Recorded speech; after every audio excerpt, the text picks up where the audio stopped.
24 লাইভৰ তৰফৰ পৰা দি আছে এক বিগ ব্ৰেকিং নিউজ। আমাৰ অসমৰ প্ৰিয় শিল্পী জুবিনদাৰ ন্যায় বিচাৰি গোটেই অসমৰ লগতে আজি আগমনী হায়াৰ ছেকেণ্ডাৰী খেলপথাৰত সদৌ অসম ছাত্ৰ সন্থা আৰু সদৌ অসম গুৰিয়ামুৰীয়া আদিবাসী জাতি পৰিষদৰ তৰফৰ পৰা আজি বিশাল প্ৰতিবাদী কাৰ্যসূচী হাতত লৈছে। তাৰে ইয়াত দৃশ্য চাই আছে, এই চাওক এই দৃশ্য হল আগমনী খেলপথাৰৰ দৃশ্য। আগমনী খেলপথাৰত এই অত্ৰ অঞ্চলৰ বিভিন্ন বিদ্যালয়ৰ পৰা ছাত্ৰ ছাত্ৰীৰ লগতে অত্ৰ অঞ্চলৰ ৰাইজ, গুৰিয়ামুৰীয়া আদিবাসী জাতি পৰিষদ আৰু সদৌ অসম ছাত্ৰ সন্থাৰ যি কাৰ্যকৰ্তাসকল আছে সকলোৱে মিলি আজি এই প্ৰতিবাদী কাৰ্যসূচী আয়োজন কৰিছে। আপোনালোকে চাই আছে শ ৰাইজ আজি বিদ্যালয়ৰ ছাত্ৰ ছাত্ৰী আজি একগোট হৈ কেনেকৈ জুবিন দাৰ ন্যায়ৰ কাৰণে যি আন্দোলন কৰি আছে। সঁচাই কিন্তু এই দৃশ্য চোৱাৰ পিছত এনেকৈ গোটেই অসমতে জুবিন দাৰ ন্যায়ৰ কাৰণে যি আন্দোলন সৃষ্টি কৰিছে, এইবিলাক চাই চৰকাৰে জুবিন দাক ন্যায় দিব পাৰিবনে? সকলোৰে মনত এটা প্ৰশ্ন উদয় হৈছে। আৰু এটা কথা, আমি জনতা খবৰ 24 লাইভৰ তৰফৰ পৰা এটা সকলো ৰাইজৰ অসমবাসী ৰাইজক অনুৰোধ জনাম, #জাষ্টিছ ফৰ জুবিন গাৰ্গ লিখি সকলোৱে ছ'চিয়েল মিডিয়াত আপোনালোকে এটাকৈ পোষ্ট কৰিব, যাতে সকলোৱে যিকোনো এটা পোষ্ট কৰাৰ আগতে #জাষ্টিছ ফৰ জুবিন গাৰ্গ বুলি লিখি আপোনালোকে পোষ্ট কৰিব। তাৰ আমি আশা ৰাখিলোঁ যাতে জুবিন গাৰ্গ ন্যায় পায়, তাৰ কাৰণে এই ছ'চিয়েল মিডিয়াত ঝড় তুলি দিব লাগে আপোনালোকৰ, সেইটো আপোনালোকৰ এটা আশা থাকিব।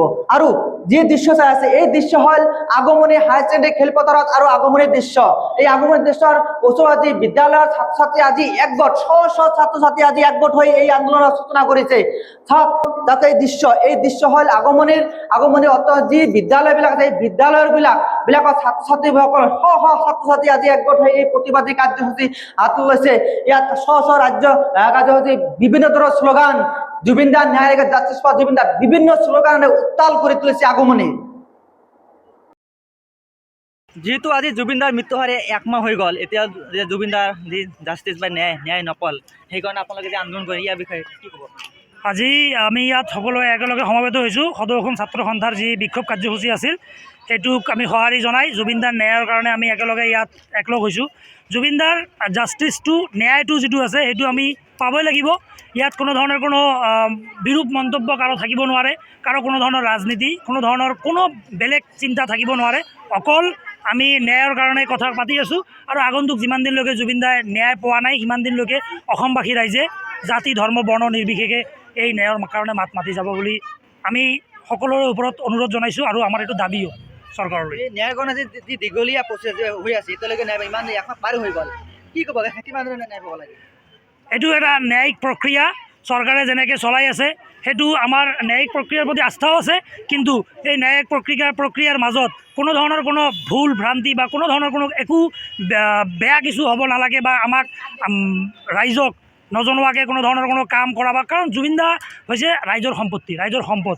ৰাইজে প্ৰত্যেকটো বস্তু জনাৰ অধিকাৰ ৰাইজৰ নন ষ্টপ ৰাইজক জনোৱা প্ৰত্যেকটো কথাই চৰকাৰৰ এইটো দায়িত্ব। আজিৰ দিনত চৰকাৰে যি কৰে ৰাইজক জনাই কৰিব লাগিব। যিহেতু ছ'চিয়েল মিডিয়াত জাষ্টিছ ফৰ জুবিন গাৰ্গ লিখি আছে হেছটেগ ব্যৱহাৰ কৰি, ইয়াৰ বিষয়ে ৰাইজক এটা কথা জনোৱা যে justice for Zubeen Garg, #justice for Zubeen Garg, য'ত কোনো ধৰণৰ স্পেচ নাই, কোনো নাই, স্পেলিং ভুল নকৰিব। আপোনালোকে লিখক, সকলোৱে একেলগে ইমান দিন ধৰি আমি যি জাষ্টিছ ফৰ জুবিন গাৰ্গৰ হেছটেগ আমি চলাই আছোঁ ট্ৰেণ্ডিঙত, সেইটো আপোনালোকে চলাই যাব।